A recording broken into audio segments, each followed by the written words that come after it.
இந்தியாவிலேயே முதல் முறையா சர்வதேச பல்கலைக்கழக சான்றிதழோட வெளிநாட்டுல பயிற்சி மற்றும் வேலை வாய்ப்பு பிஎஸ்சி மற்றும் டிப்ளமோ கோர்சஸ்க்கான அட்மிஷன் ஆரம்பிச்சாச்சு. Amrita International Institute of Hotel Management, Hopes bus stop, Pyramid, Coimbatore.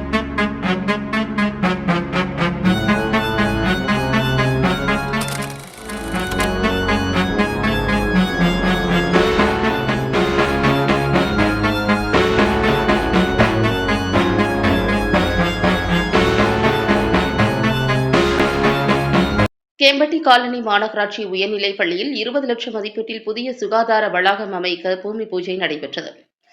Kovai மாநகராட்சி மத்திய மண்டலம் 80வது வார்டுக்குட்பட்ட கேம்பட்டி காலனி மாநகராட்சி உயர்நிலைப் பள்ளியில் SFC திட்டத்தின் கீழ் ரூபாய் 20 லட்சம் மதிப்பீட்டில் மாணவ மாணவியர்களுக்கு சுகாதார வளாகம் கட்டும் பணியினை பொது சுகாதார குழு தலைவர் மாரிச்செல்வன் கவுன்சிலர் பூமி பூஜை செய்து பணிகளை துவக்கி வைத்தார். இதுகுறித்து பொது சுகாதார குழு தலைவர் மாரிச்செல்வன் கவுன்சிலர் கூறுகையில், இந்த மாநகராட்சி உயர்நிலைப் பள்ளியில் இப்பகுதியைச் சேர்ந்த அதிகமான மாணவ மாணவியர்கள் பயின்று வருகின்றனர். எனவே அவர்களின் நலனையும் ஆரோக்கியத்தையும் கருத்தில் கொண்டு 20 லட்சம் மதிப்பீட்டில் புதிய சுகாதார வளாகம் கட்டுவதற்கு பூமி பூஜை தற்போது நடைபெற்றது. துரிதமாக பணிகள் மேற்கொண்டு கூடிய விரைவில் கட்டி முடித்து மாணவர்களின் பயன்பாட்டிற்கு திறக்கப்படும் என்று கூறினார். மேலும் 80வது வார்டில் பல்வேறு வளர்ச்சி திட்டப் பணிகள் நடைபெற்று வருவதாகவும், கடந்த 2 மாதங்களுக்கு முன்பாக துணை சுகாதார மையம் மக்கள் பயன்பாட்டிற்கு திறந்து வைக்கப்பட்டது.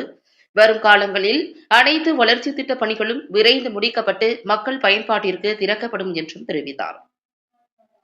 மேலும் இந்த வார்டில் சுகாதாரத்தை பேணி காக்கும் வகையில் பல்வேறு நடவடிக்கைகள் மேற்கொள்ளப்பட்டுள்ளதாகவும், அவற்றை விரைந்து முடிக்க மாநகராட்சி அலுவலர்களுக்கு உத்தரவிட்டுள்ளதாகவும் கூறினார்.